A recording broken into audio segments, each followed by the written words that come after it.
ওই তো বন্যার পানিতে কারোর হাড়ি ভেসে যাচ্ছে। আমাদের কাছে তো কিছুই নেই। হাড়িটা না হয় আমরা ধরি। চলো চলো। আরে, এটা তো বহু পুরনো। দেখি না ভেতরে কি আছে। বিধাতার খেলা বোঝা বড় দায়। জানি না আমাদের কপালে কি আছে।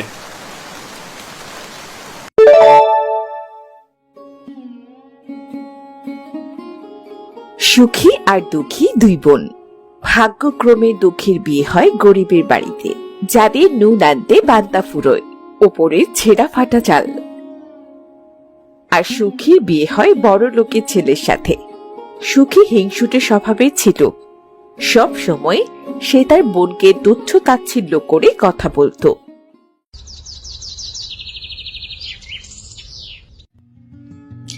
আহ, লাল টিপটা ঠিক মাঝখানেই বসেছে।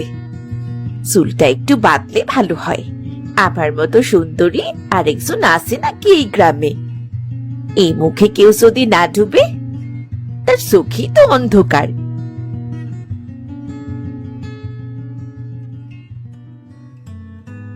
সুখী, সুখী, একটু শুনবে? সুখী। এই যে আবার শুরু হলো। এমন সময় ডাকতে হয়, শাস্তিও দেয় না একটু শান্তিতে। তোমাকে যে বলেছিলাম আমায় একটা হার গড়িয়ে দিতে, তা কবে দেবে শুনি? আমার গলার হার গড়িয়ে কবে দেবে তুমি? টাকা তো আছেই, তোমার যেমন ইচ্ছে হার গড়িয়ে নিও। এখন আমার কথা মন দিয়ে শোনো। বর্ষা আসতে না আসতেই নদীর বাঁধে ফাটল ধরেছে। যে কোনো সময় বন্যা হয়ে যেতে পারে।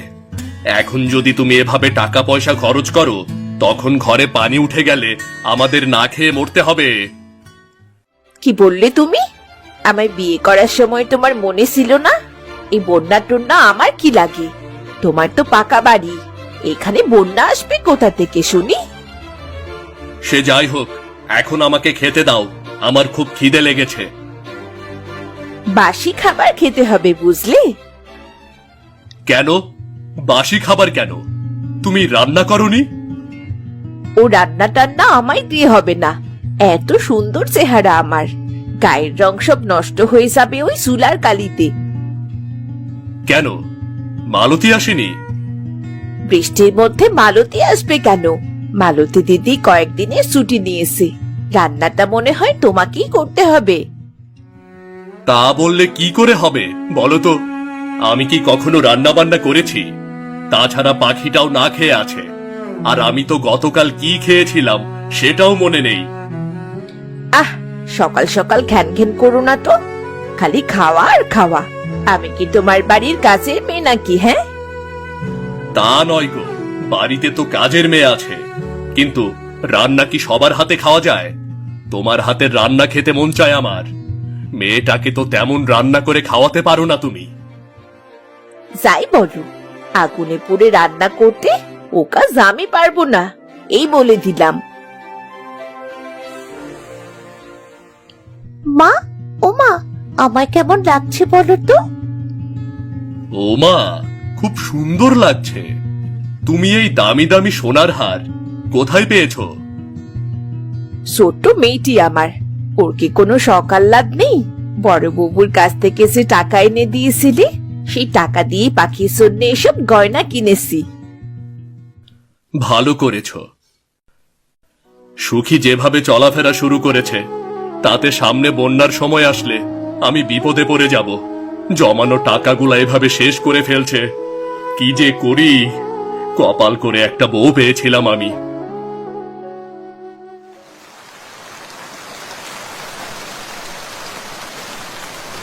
বাবু কোথাও বেরিয়েছেন নাকি? বাবু?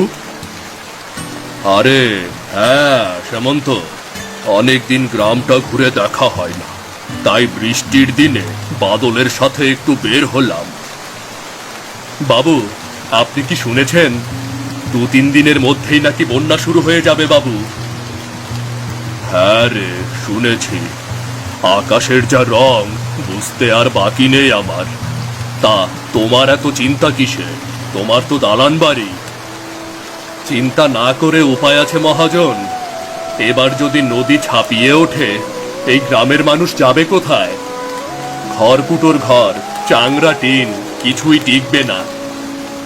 যারা পাকা বাড়ি করেছে তারা তো নিরাপদেই থাকবে সেমন্ত। যাদের এখনো খড়ের চালা, মাটির দেয়াল, বন্যা তো তাদের জন্যই হয়। বাবু, বেশি বৃষ্টিতে ভিজলে শরীর খারাপ করবে। বুঝলে সামন্ত, এবার একটা কড়া সিদ্ধান্ত নিতে হবে, না হলে গ্রামের মানুষকে আর রক্ষা করা যাবে না। বানের জলে সবাইকে ভাসিয়ে নিয়ে যাবে। আমাদের গুদাম ঘরটা খালি করব। যাদের কাঁচা ঘর, মাটির দেয়াল, তারা যেন বন্যার আগেই আমাদের ঘরে আশ্রয় নিতে পারে। কর্তাবাবু, আপনার অনেক দয়া। ঠিক আছে সেমন্ত, এখন তাহলে যাই, না হলে আবার ফিরতে সন্ধ্যা লেগে যাবে।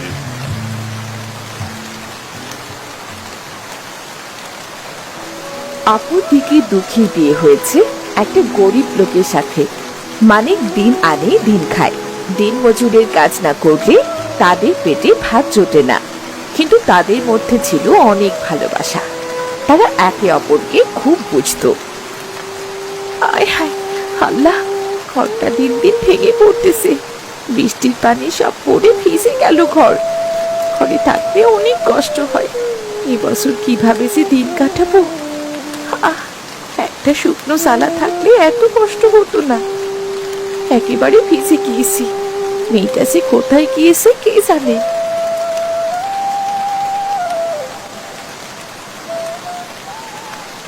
কই গো, এখনো উঠলি না? ঘুম ভাঙছে না? আজ না তোমার মহাজনের বাড়িতে যাবার কথা? ঘরে তো এক মুঠো চালও নেই। তুমি কাজ শেষ করে চাল আনবে, তারপরই ভাত চাপাবো। মেয়েটা সেই সকাল থেকে না খেয়ে আসে গো। কি গো, এইভাবে পড়ে পড়ে কেন ঘুমাচ্ছ? বাইরে প্রচন্ড বৃষ্টি হচ্ছে। মহাজনের বাড়িতে খড়ি কাটার কথা ছিল, খড়িগুলো তো সব ভিজে যাবে। মেয়েটা আমার না খেয়ে আসে, হাড়িতে ভাত নেই। তুমি কি করে এত শান্তিতে ঘুমিয়ে আসো বলো তো? উহ, এই যে শুনছি, সকাল সকালে তো তেতো কথা কেন শোনাচ্ছ বলো তো? বৃষ্টির দিনে মিষ্টি কথা বলতে হয়। তুমি জানো বউ, আমি বড়লোক না হতে পারি, কিন্তু তোমাকে পেয়ে আমি ধনী হয়ে গেছি গো। এত ঢং করতে হবে না। হাড়িতে চাল না থাকলে কথাগুলো জানি কেমন বেমানান লাগে। কপাল দেখেছো মানিক, এবছর মনে হয় ভাঙা ঘরটা একেবারে ভেঙে যাবে। হ্যাঁ রে বউ, চালের একেবারে বেহাল দশা। দেখি মহাজনের কাছে কাজ করে এবার কিছু টাকা পেলেই চালগুলো সারাবো। আর চাল ঠিক করেই কি করব, বন্যা তো এবার মনে হয় আমাদের ঘরে ঢুকেই যাবে। বিধাতা, আমায় এমন কপাল কেন দিয়েছো বলো তো? এমন করে বলতে হয় না গিন্নি, এ বিধাতার পরীক্ষা। তোমাদের জন্য আমার বড় কষ্ট হয়, কি করব বলো তো? পাই তো সামান্য কিছু টাকা। আমাদের ময়না কোথায় গিয়েছে? এই বৃষ্টির মধ্যে মেয়েটাকে তো কোথাও দেখছি না। খেলতে গিয়েছে, বৃষ্টি পড়ছে তাই হয়তো আসতে পারছে না, চলে আসবে। আজকে তুমি মহাজনের বাড়ির কাজটা শেষ করো। যদি পারো তাহলে চাল নিয়ে এসো, তবে দুপুরে ভাত চড়াতে পারবো। তুমি কোনো চিন্তা করো না, আমি তাড়াতাড়ি যাই। মহাজনের সব খড়ি আজকে কেটে শেষ করে দেব। কি হয়েছে রে ময়না? শোনো না মাসিমা, আমাদের ঘরে আজ কদিন ধরে কোনো চাল নেই। মা রান্নাও চড়াতে পারেনি। তোর মা রান্না চড়াতে পারেনি, তা আমি কি করবো শুনি? মাসিমা, বাবা মায়ের কষ্ট সহ্য করতে পারি না। দুপুরবেলা যদি চালটা আমাদের দিতে, মা ভাত রান্না করতে পারতো। যে বৃষ্টি হচ্ছে, বাবা মনে হয় কাজেও যেতে পারেননি। আবার শুনছি বন্যায় সব ভেসে যাবে। তখন তো আমরা একেবারে না খেয়ে মারাই যাবো গো। এই তো দেখেছিস, আমি এই কথাই বলছিলাম। ছোট লোক কোথাকার, সকাল সকাল আমার বাড়িতে চাল চাইতে এসেছে। আহা, মেয়েটাকে এমন করে বলছো কেন? তুমি চুপ করো তো। মা, ময়না তো একেবারে বৃষ্টিতে ভিজে গেল। ওকে চাল দাও না মা, ও চলে যাক। ওদের চাল দিয়ে দিয়ে ওরা চাল ফেরত দেবে? তুমি এসব বুঝবে না গো মা, তুমি চুপ করো। এমন কথা বলো না মাসিমা, এমন বৃষ্টি হচ্ছে, আমাদের ফুটো চাল দিয়ে পানি পড়ে খাবে, রান্না করে পানি পড়ে উনুনটাও নিভে যায়। তুমি যদি এখন চাল দিতে, মা রান্নাটা আগে করে ফেলতো। এই, তোর বাপ কোথায় রে? তোর বাপ মায়ের কোনো চিন্তা নেই? তুই এসেছিস ভিখারির মতো চাল চাইতে। এমন করে বলো না মাসিমা, আমি সত্যি বলছি, আমি ভিখিরি নই গো। আমার বাবা তো মহাজনের বাড়িতে কাজ করবে। বাবা কাজ করে চাল আনলে চালটা আমি তোমায় ফিরিয়ে দিয়ে যাবো মাসিমা। ভিখারির মতো চাইছে, আবার বলে আমি ভিখারি নই গো। যা এখান থেকে, যা তো, ফের যেন আমি তোর মুখখানা না দেখি।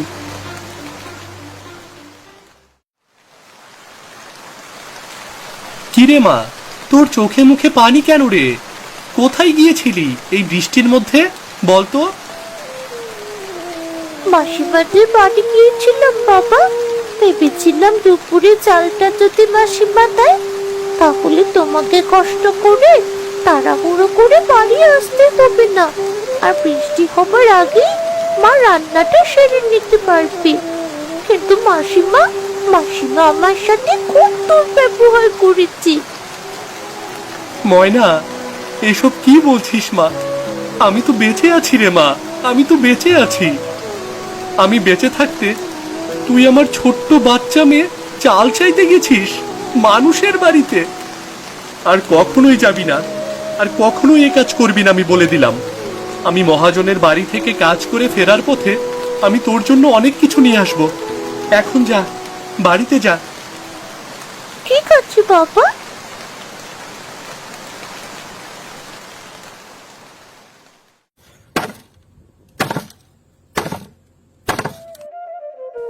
হায় রে আল্লাহ, এত গরম! এই কুড়াল দিয়ে খড়ি কাটা যে কত কষ্টের! হাতের তালু জ্বলে গেল। তাও আর উপায় নেই, এই কাজ না করলে চাল কই পাবো? ঘরে যে ভাতও উঠবে না। বাবা হয়ে সন্তানের মুখে দানা না দিতে পারলে কিসের বাবা আমি?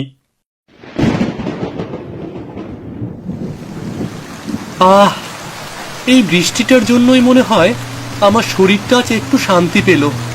এতক্ষণ যে গরম লাগছিল, একেবারে ঠান্ডা হলো এখন।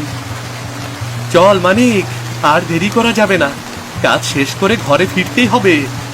আজ একেবারে দুপুরের আগে সব কাজ শেষ করে ফেলবো।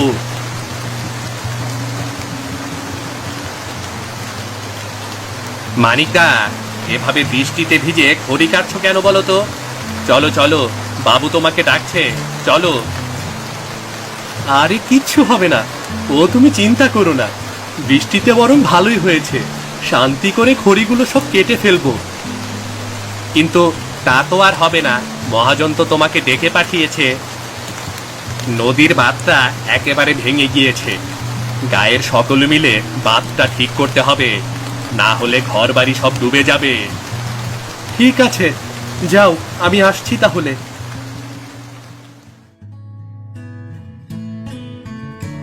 বাবু, আমায় ডেকেছেন? সব খড়ি কাটা শেষ, আমার পাওনাটা মিটিয়ে দিন। মেয়েটা সকাল থেকে কাঁদছে, তারপরে আবার বাড়িতে ভাঙা চাল, বৃষ্টিতে কখন না জানি গায়ের ওপর ভেঙে পড়ে। আচ্ছা, ঠিক আছে।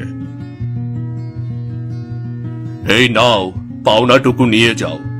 তবে শোনো, গ্রামের সকলে নিজ দায়িত্বে বাঁধ সংস্কারের কাজে লেগে যাও, না হলে ভাঙা ঘর রক্ষা করতে পারবে না। ঠিক আছে বাবু, আমি এক্ষুনি যাচ্ছি।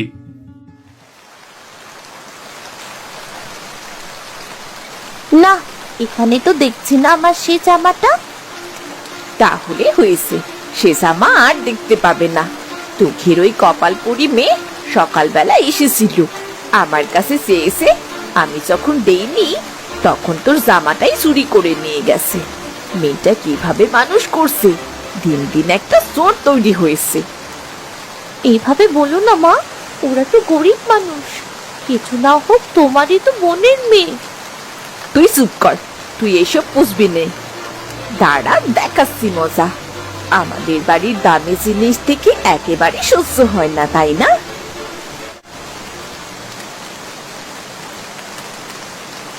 শরীরে আর সহ্য হয় না। বিধাতা, আর কত কষ্ট দেবি না আমায়। মেয়েটা আমার কোনো কথা শুনে না। কতবার বলেছি না খেয়ে পেটে পাথর পেতে থাকবি, তারপরও পরের বাড়িতে ভিক্ষে চাইবি না। ভিক্ষে কোথায় চেয়েছি কুমা?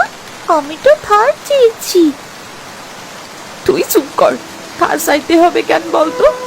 আমরা গরিব, আমাদের না খেয়ে থাকতে হয়। এই কথাটা কান খুলে শুনে নে।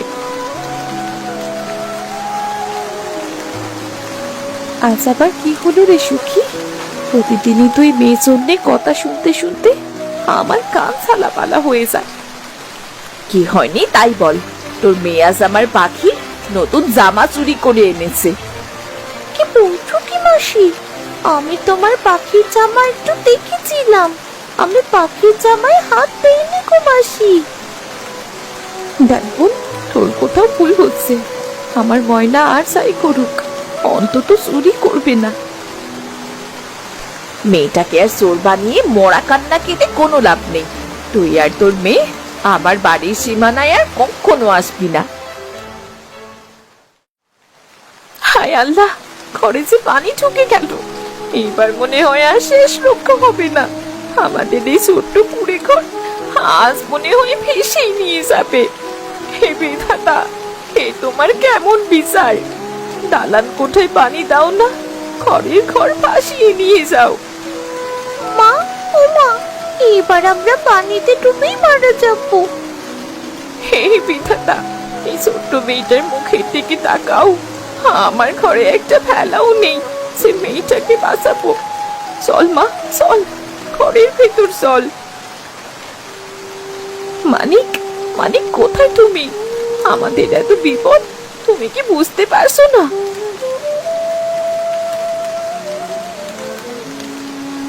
দুঃখী, শেষ রক্ষা হলো না গো। গায়ের সকলে মিলেও আমরা নদীর বাঁধটা ঠেকাতে পারলাম না। এখন তাড়াতাড়ি বাড়ি না ছাড়লে আমরা সবাই পানিতে ডুবে মারা যাব। ঠিকই বলেছো মানিক, কিন্তু বাইরে তো এখন কোমর পানি। আর কিছুক্ষণ থাকলে তো আমরা ডুবেই মরে যাবো। বাবা, কিছু একটা করো না, তাহলে তো সবাই একসাথে মারা যাবো। শেষ ভরসা আমাদের ওই আম গাছটা। চল দুঃখী, আমরা সবাই মিলে আম গাছের ডালে গিয়ে বসে থাকি। চল চল। মহাজন, মানিক বাড়িতে আটকা পড়েছে। বলিস কি রে? তাহলে তো আর কিছুক্ষণ পরে মানিকের বাড়ি পুরো ডুবে যাবে। মানিককে তো আর খুঁজেই পাবি না। যা বাদল, যে করেই হোক মানিককে বাঁচানোর ব্যবস্থা কর। মানিক কিন্তু অনেক ভালো ছেলে। ঠিক আছে কর্তা বাবু, ঠিক আছে।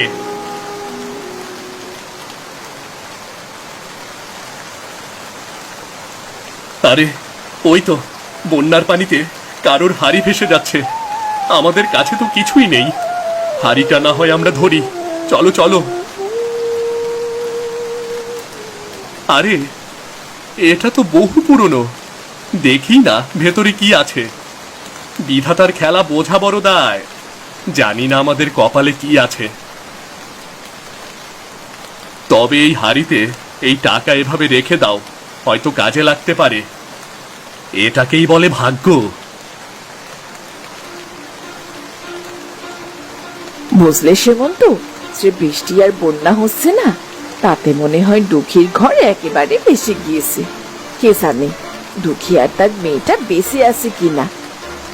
আচ্ছা, তোমার মুখে কি কিছুই আটকায় না? তোমার নিজের মায়ের পেটের বোন, তুমি এমন করে বলতে পারলে? বলো। হতচ্ছাড়া, যে কদিন বেঁচে ছিল আমায় আর আমার মেয়েকে জ্বালিয়ে পুড়িয়ে মেরেছে। বন্যায় যদি ভেসে গিয়ে থাকে তাতে তো আমাদের ভালোই হলো। এইসব কি বলছো মা? ময়না অনেক ভালো। সত্যি সত্যি ওরা সবাই ডুবে গিয়েছে?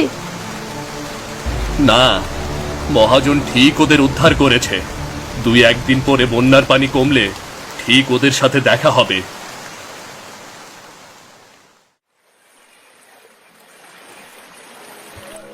কর্তা বাবু, মানিকের বাড়িতে কাউকেই পাইনি। তাছাড়া ওদের ঘরটা একেবারে পানিতে ডুবে গিয়েছে। কি বলিস এসব? সত্যি নাকি? তাহলে মানিকের কপালে কি হলো? মানিক কি তাহলে ডুবে গেল? মানিক বেচারা আগে থেকে যদি বউ মেয়েকে নিয়ে চলে আসতো, তাহলে বেচারার এই দিন আর দেখতে হতো না। আসার সময় দেখছিলাম ময়না আর তার মা বারান্দায় বসে খুব কাঁদছিল। তোমরা আগে ভাগেই এত কিছু ভেবে নিও না। বিধাতা চাইলে তাদের বাঁচিয়ে রাখতে পারে। কালকের মধ্যেই বন্যার পানি একেবারে নিচে নেমে যাবে। তখন খোঁজ করে দেখা যাবে মানিক কোথায় আছে।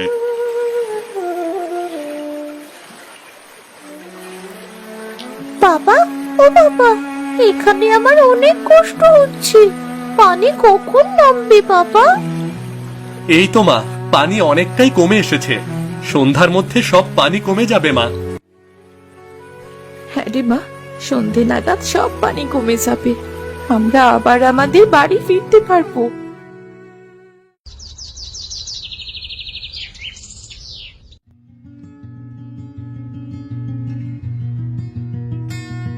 দেরি করে যাবে না, তুমি কালই শহরে যাবে। এগুলো বিক্রি করে যে টাকা হয়, সেগুলো দিয়ে এবার আমরা একটা পাকা ঘর দেব। ঠিক আছে বউ, যা হবার হয়ে গেছে। ভাগ্য আমাদের এই টাকাগুলো নিজ হাতে দিয়ে গেল মনে হয়।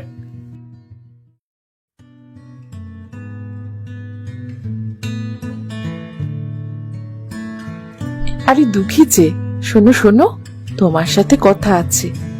সেমন্ত বলছিল কাল মহাজনের বাড়িতে তোমার বোন সুখী জীবনে কত শখ আহ্লাদ করলো। এখন সেমন্ত তো সে পথেই বসেছে।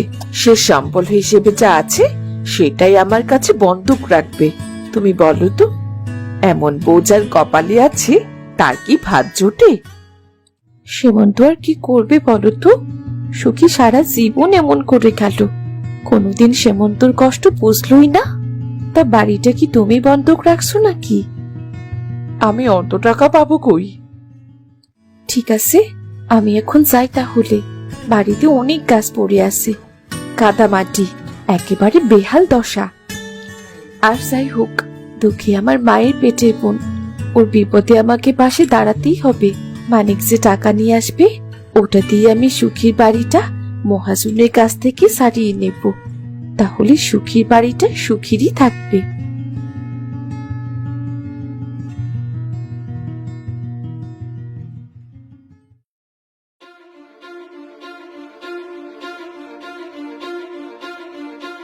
শেষ রক্ষাটাও হলো না। আজ যদি তোমার গয়নাগুলো চোরে না নিত, তাহলে বাড়িটা বন্ধক রাখতে হতো না। শুনেছি দুঃখী আমাদের এই কষ্টের দিনে পাশে দাঁড়াতে চায়। চোরের মায়ের বড় গলা, হঠাৎ করে এত টাকা পাইলো কোথায়? আমি বুঝি না কিছু। বন্যায় তো সবকিছু ভাসিয়ে নিয়ে গেছে, তাহলে এত টাকা কই পেল? দুঃখী আমার গয়না চুরি করেছে, বুঝলে? চুপ থাকো সুখী। এত কিছুর পরেও কোন মুখে এসব কথা বলো তুমি? তোমার মতো অলক্ষণে বউ আমি আমার জীবনেও দেখিনি। মানিককে দেখো, মানিক গরিব ছিল, দুঃখীর মতো সহজ সরল ধৈর্যশীল মেয়ে পেয়ে আজ তার কত উন্নতি হয়েছে। বন্যাটা না আসলে ওরা আরো অনেক এগিয়ে যেত। তুমি আমাকে অলক্ষণে বললে? এই ছিল আমার কপালে। হ্যাঁ, আমি আজ বলবোই। তোমার শুধু অহংকার আর ঘৃণা। তুমি দালান ঘর থেকে ভিখারিনী হলে লজ্জা করে না তোমার? আর তোমার বোন গরিব থেকে দালান ঘর পেল।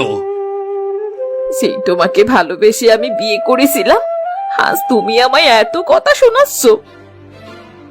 দুঃখী কেমন নিজের স্বামীর সাথে লড়ে যায়, পরিশ্রম করে। আজ সে তোমার বিপদে পাশে দাঁড়াতে চাইছে, আর তুমি তাকে যা নয় তাই বলছো।